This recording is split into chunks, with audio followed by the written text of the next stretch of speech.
Students, ये आज हम मेल रिप्रोडक्टिव सिस्टम को स्टार्ट करने लगे हैं। तो मेल रिप्रोडक्टिव सिस्टम के अंदर मैंने स्लाइड्स देखी सारी, और इन स्लाइड्स को मैंने जब गौर से पढ़ा तो मैंने कहा कि अगर मैं स्लाइड से समझाने लगूंगा तो ये जो है बात आपको बिल्कुल भी समझ नहीं आएगी। तो इसलिए जो है मैंने वो कुछ इंपॉर्टेंट पॉइंट्स जो हैं वो बनाए हैं। ठीक है, वो इंपॉर्टेंट पॉइंट्स जो है मैं आपको दूसरी वीडियो में समझाऊंगा।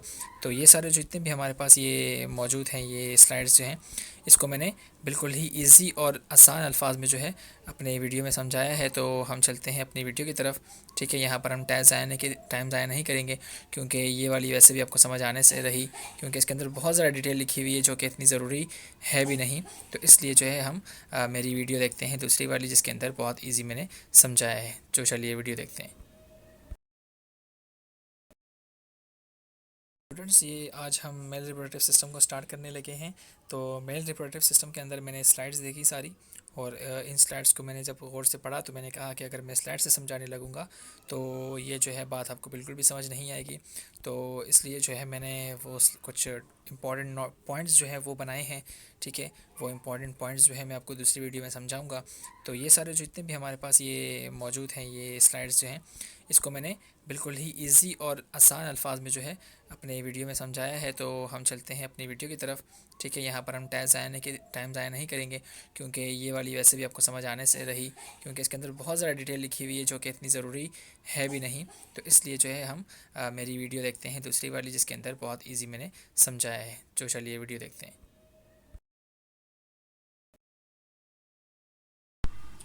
अस्सलाम वालेकुम डियर स्टूडेंट्स, उम्मीद है आप खैरियत से होंगे। तो आज हम स्टार्ट करने लगे हैं मेल रिप्रोडक्टिव सिस्टम। जैसा कि आपको पता है कि इससे पहले मैं 2 वीडियोस बना चुका हूं, जिसके अंदर जो है एक फ़ीमेल रिप्रोडक्टिव सिस्टम को, और दूसरा हमने जो है उनके मेंस्ट्रुएशन साइकिल या मेंस्ट्रुअल साइकिल जिसको कहते हैं, उसको मैं कवर कर चुका हूं, फीमेल रिप्रोडक्टिव साइकिल को। तो आज का ये तीसरा और लास्ट पार्ट है हमारा। तो इसके अंदर जो है मैं आपको स्लाइड से नहीं पढ़ाऊँगा, इसके अंदर जो है मैं आपको स्लाइड से जो मेन इंपॉर्टेंट पॉइंट्स हैं हमारी, तो उसके में जो है मैंने नोट्स बना लिए हैं, और इससे इंशाल्लाह आपको बहुत अच्छे से समझ आ जाएगा। ठीक है जी। सबसे पहले बात करते हैं टेस्टीज़ की, कि ये क्या होता है। मेल रिप्रोडक्टिव सिस्टम के अंदर टेस्टीज़ जो है बहुत इंपॉर्टेंट किरदार अदा करते हैं। तो टेस्टीज़ क्या हैं? अच्छा, टेस्टीज़ के हम ये जो है डक्टर्स डिफरेंस होता है इसके अंदर, रिजेकुलेटरी डक्ट भी इसके अंदर आता है, यूरेथ्रा इसके अंदर आता है। ठीक है। अच्छा, उसके बाद हमारे पास पॉइंट 2 है accessory glands. Accessory sex glands हैं, तो इसके अंदर जो है seminal vesicles, prostate gland, bulbo urethral glands आते हैं इसके अंदर। ठीक है जी। उसके बाद है हमारे पास सपोर्टिंग स्ट्रक्चर, स्क्रोटम और पेनिस। ठीक है जी। अच्छा, ये सारी चीज़ें क्या हैं, ये जो है हम डिटेल में पढ़ेंगे। इससे पहले आप जो है अपने पास इसको नोट डाउन कर लिएगा कि ये जो ग्लैंड्स हैं ये कौन कौन से ग्लैंड्स मौजूद होते हैं, और टेस्टिस के अंदर क्या क्या चीज़ें होती हैं, और सपोर्टिंग स्ट्रक्चर कौन कौन से हैं। ठीक है, आप अपने पास नोट कर लीजिएगा अगर आपको सही से नज़र आ रहा है। ठीक है। अच्छा, बात करते हैं कि रिप्रोडक्टिव सिस्टम को मैंने यहाँ पर एक बनाया है, डायग्राम में बनाने की कोशिश की है। तो आप अगर देखेंगे, अगर इस डायग्राम को आप अच्छे से समझ गए तो कोई मसला नहीं होगा आपको। मेल रिप्रोडक्टिव सिस्टम को समझने के लिए आपको इंशाल्लाह कोई मसला नहीं होगा। अच्छा, बात करते हैं सबसे पहले कि ये क्या है। ये है स्क्रोटम हमारा। ठीक है, जिसको टेस्टिस बोलते हैं। टेस्टिस खैर इसको नहीं बोलते। ये जो बाहर का पाउच आपको नज़र आ रहा है, इसको स्क्रोटम कहते हैं। ठीक है, ये जो बाहर का पाउच नज़र आ रहा है, इसको स्क्रोटम कहते हैं, और अंदर का जो ये घोल आपको एग नज़र आ रहा है, इसको कहते हैं टेस्टिस। ठीक है, यहाँ पे मैं लिख लेता हूँ टेस्टिस। ठीक है जी। ये गोल सा जो एग है, यहाँ जो एग नज़र आ रहा है आपको गोल सा, ये इसको कहते हैं टेस्टिस। अच्छा जी, उसके बाद जो है ये आपको अंदर ट्यूब्स नज़र आ रही होगी। ये मैंने ट्यूब्स बनाई हैं, छोटी छोटी पतली पतली नालियाँ होती हैं, डक्ट्स होते हैं, उसको कहते हैं। ठीक है, ट्यूब्स जो हैं, इसका नाम है, जो टेस्टिस के अंदर ट्यूब्स होती हैं, इसको कहते हैं सेमिनिफेरस टिब्यूल्स। नाम बहुत इंपॉर्टेंट है, न याद रखेंगे तो आपको आगे इनके फंक्शन याद करने में कोई आसानी नहीं होगी, इनकी लोकेशन याद करने में कोई मसला नहीं होगा। ठीक है, इसको कहते हैं सेमिनिफेरस टिब्यूल्स। ठीक है, क्या कहते हैं? Seminiferous tubules. अच्छा, इसके फंक्शन तो हम बाद में देखेंगे, तो आप सिर्फ इसका नाम याद रख लें कि ये कहाँ पे होता है, ये कहाँ पे होता है। ठीक है। अच्छा, इसके ऊपर आपको ये नज़र आ रहा होगा कि मैंने छोटी सी ट्यूब एक और बनाई है, गोल सी। ठीक है, यहाँ पर ये देखें, मैंने एक छोटी सी गोल सी ट्यूब और बनाई है। इस गोल सी ट्यूब को कहते हैं एपिडाइडमस। क्या कहते हैं इसको? एपिडाइडमस। ठीक है, ये एपिडाइडमस यहाँ से मूव करती हुई नीचे की तरफ जाती है, और फिर यहाँ से इस ट्यूब के साथ कनेक्ट हो जाती है। एपिडाइडमस यहाँ से मूव करते हुए थोड़ा सा नीचे जाती है, फिर यहाँ से कनेक्ट होते हुए इस ट्यूब के ज़रिए ये पूरी डक्ट बन जाती है। ठीक है जी, ये बात समझ आ गई। स्क्रोटम बाहर का पाउच है, टेस्टिस जो है ये एग है, सेमिनिफेरस ट्यूब्यूल जिसके अंदर ट्यूब्स होती हैं, और उस टेस्टिस के ऊपर जो है एक और स्ट्रक्चर होता है जिसको कहते हैं एपिडाइडमस, और एपिडाइडमस यहाँ से स्टार्ट होकर पूरी ट्यूब बन जाती है। ठीक है जी। अच्छा, अब जो ट्यूब यहाँ से निकल रही होती है एपिडाइडमस के बाद, उसको क्या देते हैं? उसको कहते हैं डक्टस डिफरेंस या वास डिफरेंस। एपिडाइडमस के फ़ौरन बाद जो है एक ट्यूब स्टार्ट होती है, एपिडाइडमस से ही कनेक्ट होती है लेकिन उसके ऊपर वाले हिस्से की तरफ होती है, इसको कहते हैं डक्टस डिफरेंस। ठीक है, डक्टस डिफरेंस या वास डिफरेंस। यहाँ तक बात समझ आ गई? दोबारा रिकॉल कर लीजिएगा। ठीक है। अच्छा जी, ये ट्यूब यहाँ से होती हुई पूरा कवर करती हुई एरिया जाती है, और ये ब्लैडर है। ये क्या है? Bladder, urinary bladder. ठीक है, इस यूरिनरी ब्लैडर के ऊपर से होते हुए, इस यूरिनरी ब्लैडर के ऊपर से होते हुए, अंदर से नहीं हो के जाती, ऊपर से होते हुए जाती है यहाँ। ये वाली बात बहुत इंपॉर्टेंट है, यहाँ से समझने की कोशिश करिएगा। ट्यूब यहाँ से गई, यहाँ पर आके रुक गई। अच्छा जी, अब इस ट्यूब के साथ एक और चीज़ कनेक्ट होती है, ब्लैडर के पास ही होती है। क्या होता है उसका नाम? उसका नाम है सेमिनल वेसिकल। सेमिनल वेसिकल, ये आपको स्ट्रक्चर नज़र आ रहा होगा, ये इसको कहते हैं सेमिनल वेसिकल। ठीक है, ये जो वास डिफरेंस यहाँ से आ रहा है, यानी ये ट्यूब जो आ रही है यहाँ से, ये यहाँ पर कनेक्ट होती है सेमिनल वेसिकल के साथ। सेमिनल वेसिकल के साथ यहाँ पर ये कनेक्ट हो गई, ये जंक्शन बना लिया इसने। ठीक है। अच्छा, ये ट्यूब गुजर के जाती है एक और स्ट्रक्चर से जिसका नाम है प्रोस्टेट ग्लैंड। ठीक है, क्या नाम है उसका? Prostate gland. ये जो ब्लैक में नीचे बनाया हुआ है, ये है प्रोस्टेट ग्लैंड पूरा। ये प्रोस्टेट ग्लैंड हो गया, और उसी प्रोस्टेट ग्लैंड के नीचे है एक और स्ट्रक्चर, इसका नाम है bulbo urethral gland. Bulbo urethral gland, 3 glands हो गए, seminal vesicle, prostate, bulbo urethral. ठीक है, ये वास डिफरेंस यहाँ से घूमता हुआ जाता है, यहाँ पर सेमिनल वेसिकल के साथ मिलता है, यहाँ पर प्रोस्टेट ग्लैंड के साथ अटैच होता है, और साथ में बल्बो यूरेथ्रल ग्लैंड भी यहाँ पर नीचे की तरफ अटैच होता है। इनकी पोजीशंस आप याद रखें, इनकी पोजीशंस आप लाजमी याद रखें। ठीक है, कि कहाँ कहाँ होते हैं। यहाँ तक बात समझ आ गई आपको? ठीक है जी, यहाँ से ये ट्यूब घूमती भी जाती है। ठीक है, यहाँ पर सेमिनल वेसिकल के साथ अटैच होता है, प्रोस्टेट ग्लैंड इसके साथ अटैच होता है, और बल्बो यूरेथ्रल ग्लैंड इसके साथ अटैच होता है, और ये वापस घूमती हुई यहाँ पर आती है। यहाँ पर पेनिस के अंदर से ये जो है यूरिन और स्पर्म्स को बाहर आउट करता है। ठीक है, डायग्राम समझ आ गई? गौर से देख लें, अपने पास बना लें या लिख लें कहीं पे। ठीक है जी, चलें नेक्स्ट।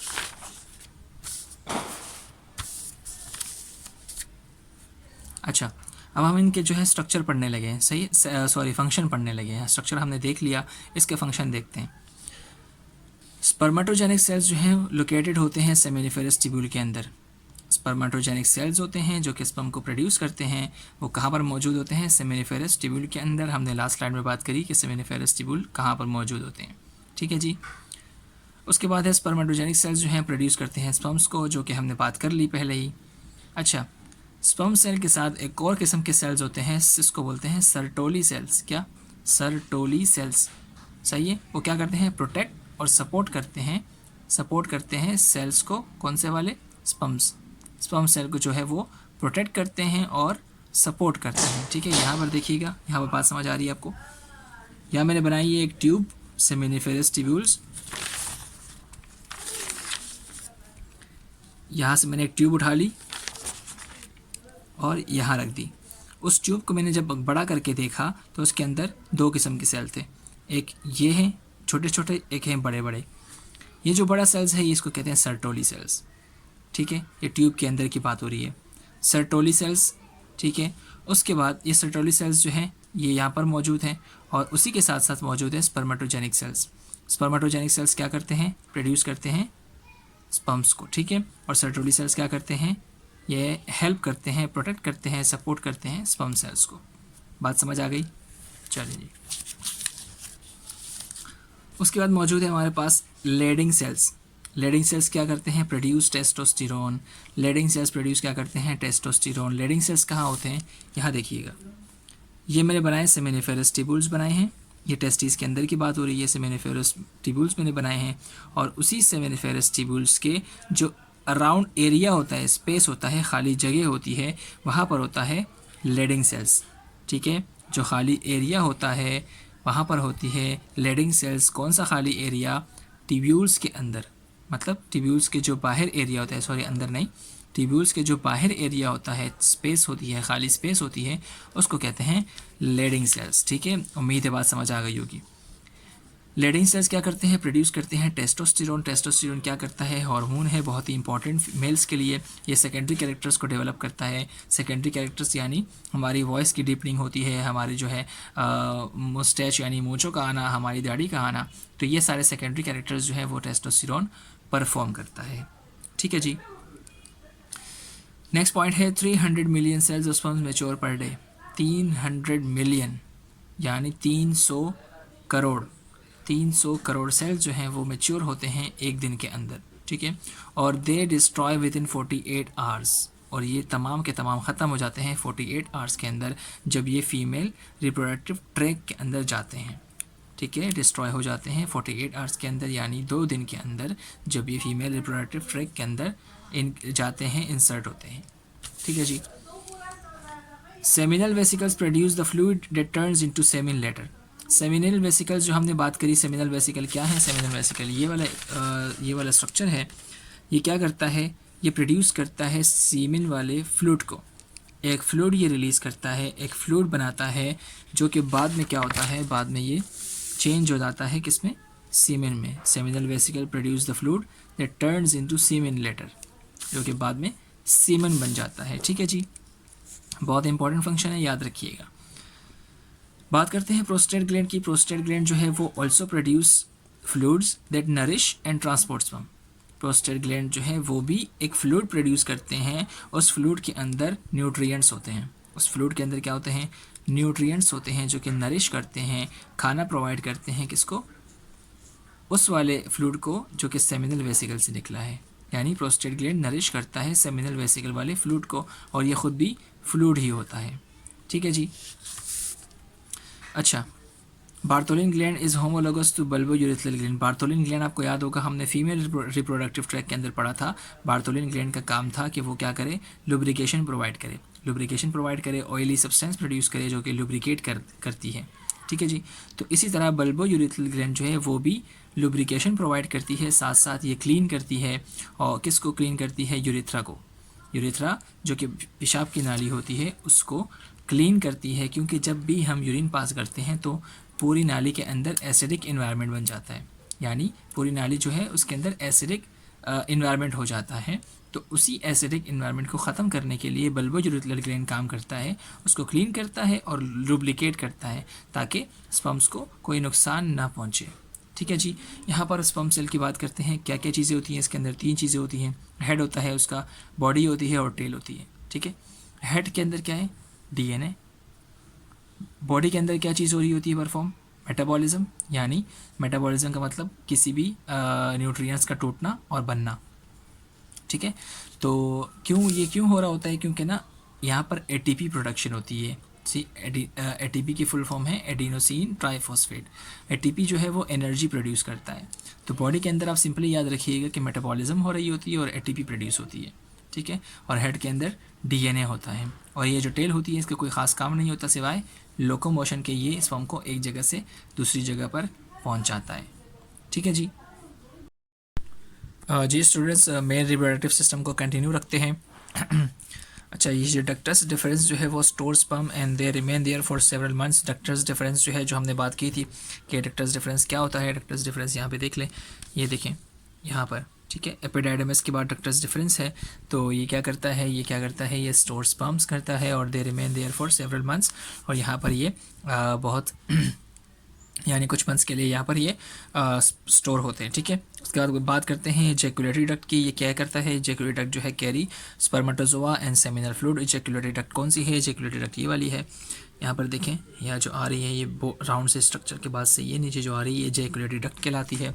और इजैकुलेटरी डक्ट जो है वो क्या करती है, कैरी करती है स्पर्मेटोजोआ यानी स्पर्म सेल्स को, और क्या करती है, सेमिनल फ्लूइड्स को। ठीक है। अच्छा, यूरेथ्रा जो है प्रोवाइड करता है pathway for both urine and semen. Urethra जो है बहुत सीमन भी यहाँ से निकलता है और यूरिन भी यहाँ से निकलता है, इसके लिए पाथवे होता है। ठीक है। अच्छा, यूरेथ्रा जो है वो डिवाइड होता है 3 पार्ट्स के अंदर। ये बात इंपॉर्टेंट हो सकती है, एमसीक्यूज़ के अंदर आपसे पूछी जा सकती है कि यूरेथ्रा जो है वो 3 पार्ट्स के अंदर डिवाइड होता है। एक का नाम है प्रोस्टेटिक यूरेथ्रा, दूसरे का नाम है मेम्ब्रेनियस यूरेथ्रा, और तीसरे का नाम है स्पॉन्जी यानी पीनाइल यूरेथ्रा। ठीक है। अच्छा, यहाँ पर मैंने एक बनाने की कोशिश की है कौन कौन से पार्ट्स कौन कौन से हैं। तो देखिए, यूरेथ्रा का जो पार्ट जो है ये प्रोस्टेट ग्लैंड से निकल के आ रहा है, ये क्या है, प्रोस्टेट यूरेथ्रा। ठीक है। जो पार्ट प्रोस्टेट के अराउंड है, प्रोस्टेट से निकल कर आ रहा है, ये क्या है, प्रोस्टेट यूरेथ्रा। उसके आगे का जो पार्ट है इसको कहते हैं यूरोजेनेटल। यूरोजेनेटल यानी मेम्ब्रेनियस यूरेथ्रा। मेम्ब्रेनियस यूरेथ्रा भी यहाँ पर है। मेम्ब्रेनियस यूरेथ्रा क्या है, जो कि ये प्रोस्टेट वाले यूरेथ्रा के बाद का जो पार्ट है ये क्या है, मेम्ब्रेनियस यूरेथ्रा। और उसके बाद जो है जो पीनस के अंदर होता है वो पीनाइल यूरेथ्रा कहलाता है। तो ये 3 पार्ट्स मैंने आपको यहाँ पे शो करके बता दिए हैं। और ये है क्या है, ये ब्लैडर है। ठीक है, यूरिनरी ब्लैडर है ये। अच्छा, बात करते हैं सेमिनल वेसिकल्स की। Seminal vesicle contain fructose and prostaglandin in its fluid. Seminal vesicles जो है वो, सेमिनल वेसिकल क्या है, सेमिनल वेसिकल या आपको बता दूं कि ये है सेमिनल वेसिकल, जो ग्लैंड था हमारा ये है। ठीक है। सेमिनल वेसिकल जो है वो कंटेन करता है फ्रुक्टोज और prostaglandin in its fluid. Fructose जो है वो एटीपी प्रोडक्शन करता है और प्रोस्टाग्लैंड जो है वो क्या करता है, प्रोस्टाग्लैंडिन जो है ये नरिशमेंट में काम करता है। ठीक है जी। अच्छा, सेमिनल फ्लूइड जो है constitute about 60% of semen volume. Important MCQs हो सकता है। सेमिनल फ्लूइड जो है वो 60% उसके अंदर सीमेन होता है। ठीक है। और प्रोस्टेट की जो सिक्रीशन होती है वो 25% सीमेन वॉल्यूम की होती है। 25% क्या होता है, प्रोस्टेट की सिक्रीशन होती है, और सेमिनल फ्लूइड की जो है वो 60% होती है। किसके अंदर, टोटल सेमिन वॉल्यूम जितना भी होता है उसके अंदर 60% सेमिनल फ्लूइड होता है, 25% प्रोस्टेट की सिक्रीशन होती है। ठीक है जी। अच्छा, बल्बोयूरेथ्रल ग्लैंड जो है also called Cowper's gland. Cowper gland इसको कहते हैं। ठीक है। और ये कहाँ होता है, inferior to the prostate gland. Bulbourethral कहाँ होता है, इन्फीरियर यानी नीचे, प्रोस्टेट ग्लैंड के नीचे होता है। यहाँ पर देख सकते हैं आप, प्रोस्टेट ग्लैंड है ये वाला प्रोस्टेट ग्लैंड है, इसके नीचे बल्बोयूरेथ्रल ग्लैंड मौजूद है। ठीक है जी।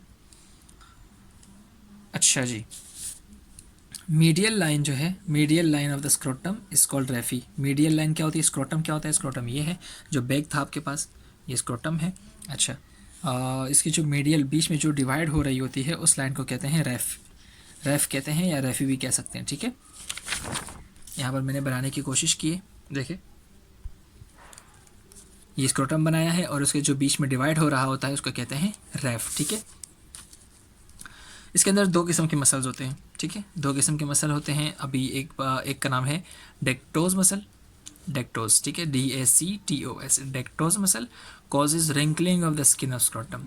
डेक्टोज मसल जो होते हैं ये इसके रिंकल यानी जो झुर्रियाँ होती हैं, झुर्रियाँ उसके ऊपर जो है ये इस मसल की वजह से झुर्रियाँ इसके ऊपर मौजूद होती हैं। डेक्टोज मसल की वजह से स्किन के ऊपर, ये जो स्क्रोटम है इसके ऊपर झुर्रियाँ होती है। ठीक है।